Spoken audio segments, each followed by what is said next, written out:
She looks at you, the eyes softening, and she says, "You're alive. Little Bubbles, what a rare opportunity. White virus." And all of a sudden, for you, you can hear this, like, buzz in your ears. Clean thunder, black seed, broken light. And I need you to make a will saving throw, please.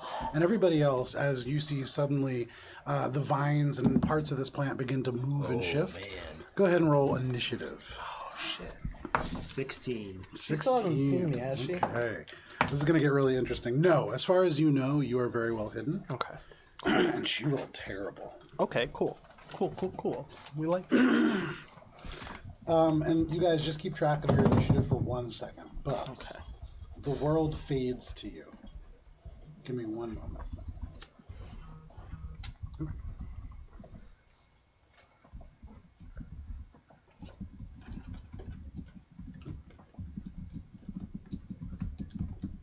Bubbs. Watch out. You hear children's laughter. Bro. Say again? You hear children's laughter. Okay. Just like that. In the darkness around you, suddenly the lights begin to flicker, and as your eyes dart up, you see a faded poster hanging on the white walls that read, Safe Haven Youth Protective Services. Rebuilding Lives.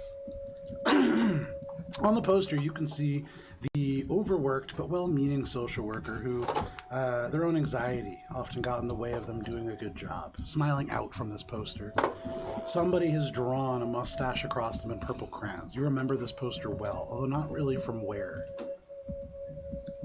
Now, little Bubbles, can you repeat the words I asked you to remember at the beginning of our session?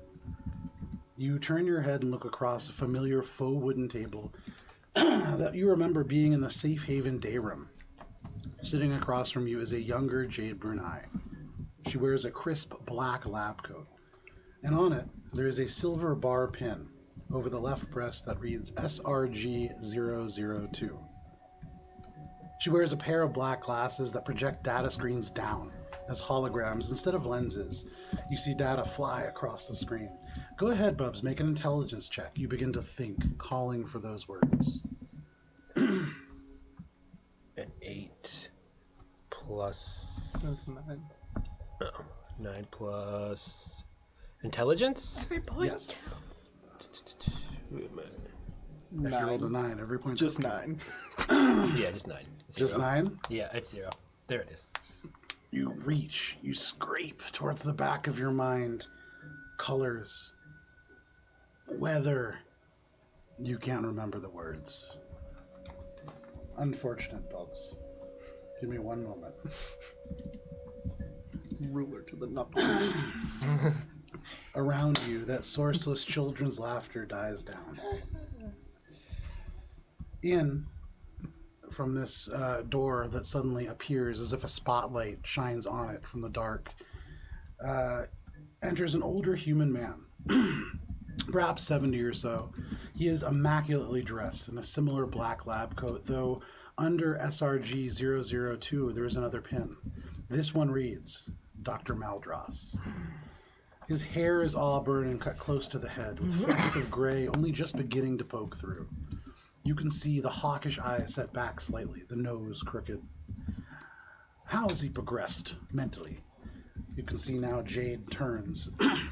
He's doing quite well. With another week of work, and by using the attenuated and undamaged version of Gaia's mutagen, Dr. Maldross sighs. Dr. Brunaei, we've had this conversation already. Your methods are noble, if misguided and naive. Nuke the mutagen, administer it to him while the material is still degraded, and he has a chance to fuse properly, just like Subject 3. Jade almost seems to shift and move in front of you, Bubbs, protectively. But it will make Subject 2 experience side effects. We might not be able to control what happens. And the mutagen... What, Jade? The mutagen has feelings? It's a sample in a test tube, not a baby. If you can't do this, Dr. Brunaei, there are hundreds that would take your place gladly. Is this too much for you? You can see Jade look conflicted for just a moment. The eyes flick down to you, Bubbs. No, Dr. Meldros. Good. Get it done. I'm late for a lockout game that I have money on. Send the results to my communicator. Suddenly, Bubbs, you kind of shake your head. The darkness seems to almost draw back, and you're back in this laboratory. And we're going to go right into initiative from there.